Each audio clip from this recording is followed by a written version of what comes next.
People always ask me, Andy, why are you so interested in teaching the three kingdoms?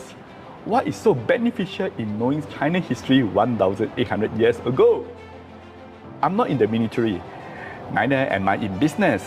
What good is there for me to understand the three kingdoms? We know the world today has moved beyond judging a book by its cover. Today we judge a person's success or failure based on his achievements.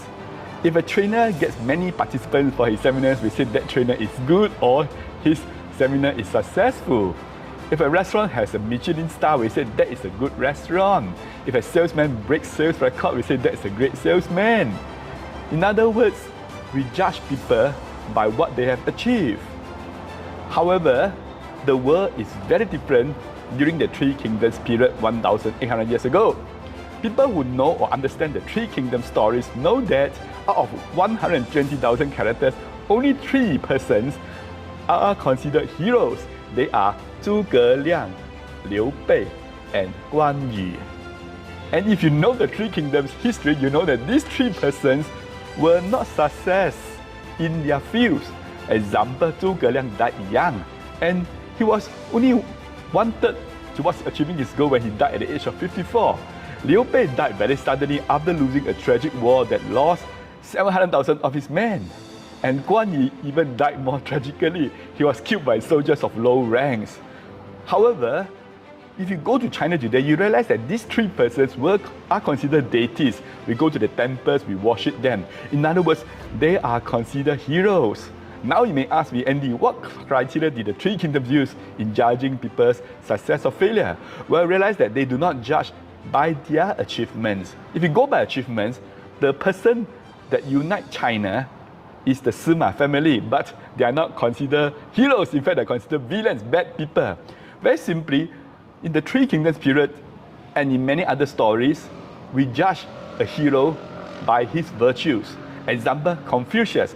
He has no wealth, he got no rank, has no position. He did not even write any books. Yet today, more than 2,500 years later, we consider Confucius as a hero. We worship him. He's considered a deity in the temples. Ladies and gentlemen, what is more important is not a person's achievements, but his virtues. You look at it this way, right? How much we achieve in this life is limited. The most we live 100 years old, 120 years old.